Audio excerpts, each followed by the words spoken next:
Séptima estación. Cae Jesús por segunda vez. Te adoramos, Señor, y te bendecimos, porque por tu santa cruz redimiste al mundo.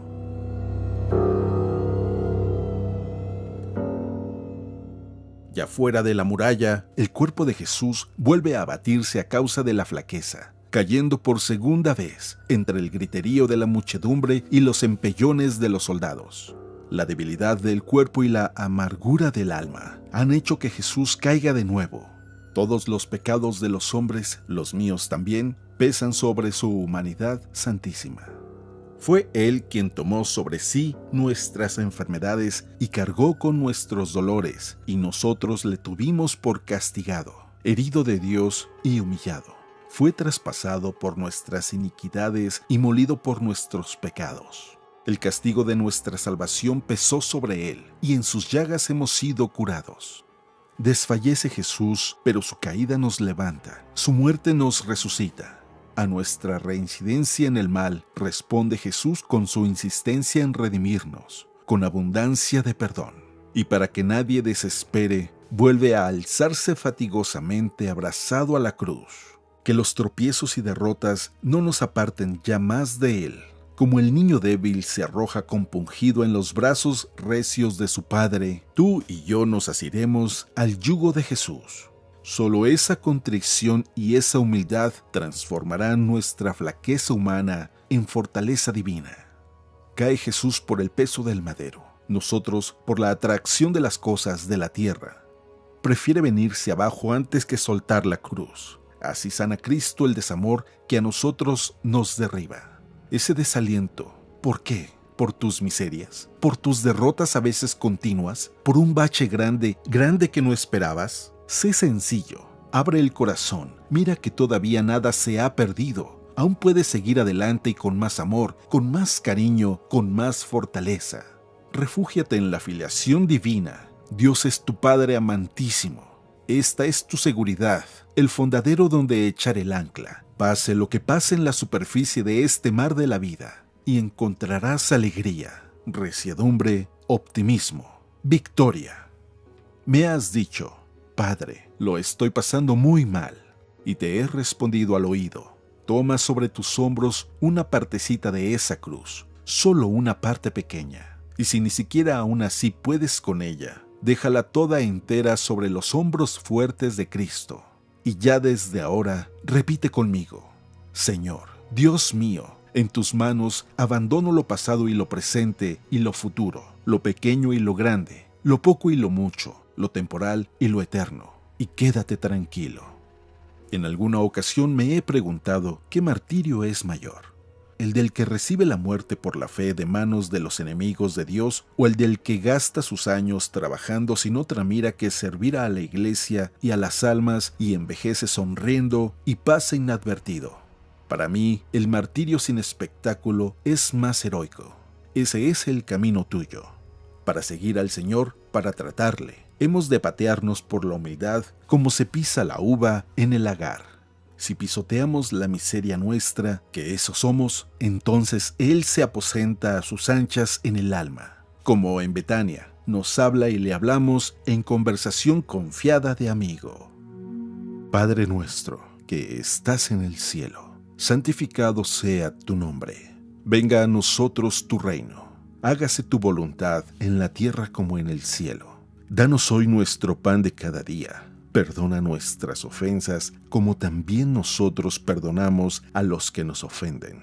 No nos dejes caer en la tentación y líbranos del mal. Amén. Dios te salve, María, llena eres de gracia. El Señor es contigo. Bendita tú eres entre todas las mujeres, y bendito es el fruto de tu vientre, Jesús. Santa María, Madre de Dios, ruega por nosotros pecadores, ahora y en la hora de nuestra muerte. Amén.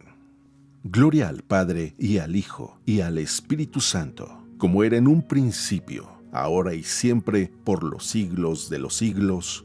Amén. Séptima estación. Jesús cae por segunda vez. En esta estación, Jesús nos muestra nuestra debilidad. Jesús es igual a nosotros en todo menos en el pecado. Sin embargo, ha querido caerse bajo el peso infamante de la cruz varias veces. Esta segunda vez es aún más ignominiosa para él. Ha golpeado su rostro y todo su cuerpo contra el suelo. A pesar de su caída y a pesar de ya estar ayudado por el Cireneo, es inevitable. Los empujones, los salivazos, las ofensas, los golpes se hacen ver en esta segunda caída. Pensemos nosotros en lo que Jesús ha sufrido en esta segunda ocasión para mostrarnos que una vez más se levanta. Nosotros estamos obligados a levantarnos a pesar de que el pecado es la mayor desgracia en la que pueda caer cualquier ser humano. El pecado es una desgracia peor que una bomba atómica para la humanidad. Por eso el Señor nos ha invitado a vivir los mandamientos, a cumplirlos, a hacerlo con alegría, porque cuando nosotros vivimos los mandamientos y los cumplimos, estamos empedrando esa vía de la felicidad que, aunque no la tengamos en esta tierra, la vamos construyendo hacia el cielo. Jesús ha querido caerse por segunda vez para mostrarnos que tenemos que estar vigilantes, tenemos que estar conscientes de lo que significa la tentación. Y ya veremos cómo Jesús todavía cae una tercera ocasión para hacernos saber y alertarnos que siempre debemos estar vigilantes. ¿Y cómo podemos estar vigilantes frente a tanta adversidad? El mundo nos llama a perdernos, el mundo nos llama a disfrutar, a pasarla bien, a comer bien, como ya lo hemos mencionado. Pero ¿cómo podemos hacer para no caer frente a la tentación? La tentación es aquello que se nos presenta como agradable, como dulce y bueno, incluso para nuestra propia vida. Pero dentro de esa envoltura engañosa está nuestra perdición. ¿Cuántas veces nosotros accedemos a la tentación por ir a lugares inconvenientes, por visitar a personas o estar con personas que nos llevan al pecado, por no ser impopulares? Porque muchos jóvenes caen en la tentación porque no quieren ser impopulares frente a sus amigos. Y esos malos amigos llevan a los jóvenes a perderse. Conozco historias de muchos jóvenes en muchas familias que se han perdido precisamente porque sus amiguitos les han puesto esas tentaciones y los hacen caer en ellas y caen junto con ellos. Es decir, los invitan a algo aparentemente bueno y resulta que no es algo bueno, sino que en esa invitación está inmerso el pecado en todas sus dimensiones. Nosotros tenemos que aprender a ver esos pecados, aprender a ver esas posibilidades y a evitarlas. ¿Cómo las vamos a evitar? Primero, si yo tengo duda que aquel lugar o aquel momento en el que voy a ir a alguna diversión o con algunas personas puede serme de ocasión de pecado, tengo que evitarlo. Porque si no, incurriré en dos pecados. El saber que me iba a llevar al pecado ya es un pecado, y hacerlo. Y la segunda, cuando voy y caigo en aquella tentación y por lo tanto cometo ese pecado. Entonces tengo que preverlo, tengo que darme cuenta que ahí hay una tentación. En segundo lugar, estar en estado de gracia. Confesarme habitualmente, comulgar habitualmente me ayudará a no caer en la tentación.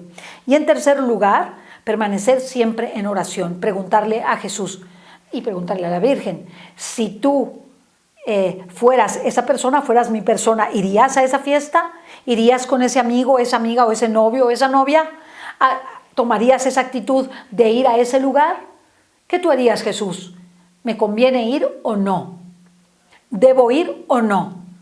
En lo personal he podido constatar que la oración es una gran fortaleza frente a la tentación. Primero, para advertirte. En la oración, en el rezo del Santo Rosario, encontrarás la advertencia de María Santísima si tú le preguntas si eso te llevará a algún pecado. En segundo lugar, el ponerte las barreras para que no ocurra. Simplemente con que le digas a Jesús: no quiero participar de ese pecado, no me interesa, no pienso hablarle a esa persona, no pienso ir, Jesús, ponme todos los obstáculos que tú quieras para no ir, no asistir, no estar y no participar. Y con ello el Señor te ayuda, te hace invulnerable, no tiene acceso a esa tentación. Me gustaría que también distingamos entre sentir y consentir.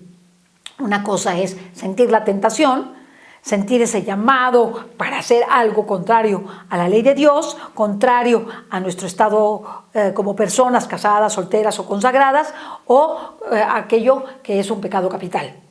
Entonces, si yo me doy cuenta de esto, tengo que advertirlo y tengo que en la oración verlo para no realizarlo. Qué hermoso ver a Jesús levantarse por segunda vez. Si caemos, tenemos la confesión. Si caemos, tenemos el arrepentimiento. Si caemos, tenemos el propósito de enmienda. Acudamos frecuentemente a comulgar, a confesar y vivamos profundamente los sacramentos para que en nuestra oración veamos eso que nos puede ocurrir y que el Señor nos puede precisamente ayudar para que no lo cometamos, para que no fallemos en aquello que significa caernos en la tentación. Y vuelvo y te digo, si te caes en esa tentación, levántate inmediatamente.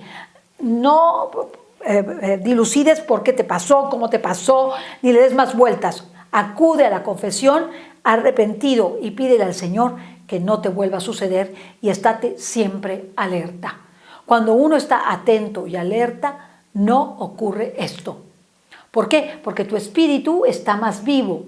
Si tú quieres tener tu espíritu vivo, tienes que tenerlo en continuo estado de gracia y en oración.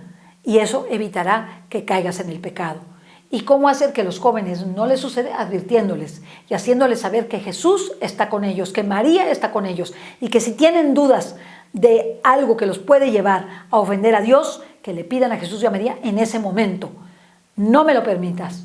Antes muerto que caer en ese pecado, antes muerto que fallarte, antes muerto que ofenderte, Señor. Y hay que decírselo para que el Señor, sabiendo que nuestra sensibilidad es no ofenderlo, lo evita, no nos deja caer en ese pecado. También te diré que muchos papás y mamás han preferido, santos, han preferido que sus hijos pierdan la vida antes que ofender al Señor gravemente. Este es el caso de Santa Rita de Casia.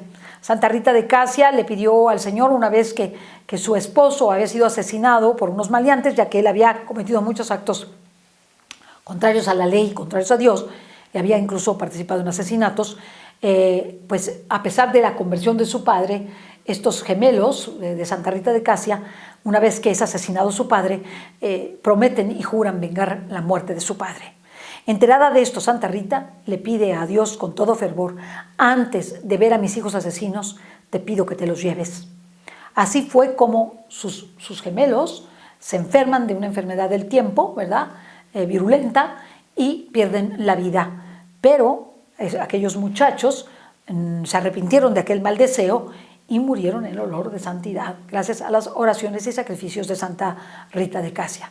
Pues este ejemplo nos puede servir para evitar que las personas que viven con nosotros, hijos, esposo, esposa, empleados, compañeros de trabajo, caigan en estas tentaciones y nosotros advertirlas, te puedes caer ahí. Y es nuestra obligación, si tenemos cierta autoridad sobre las personas y vemos que están en un momento difícil, tenemos que advertirles que tienen que dejar el pecado y que pueden caerse y que eso ofendería gravemente a Dios.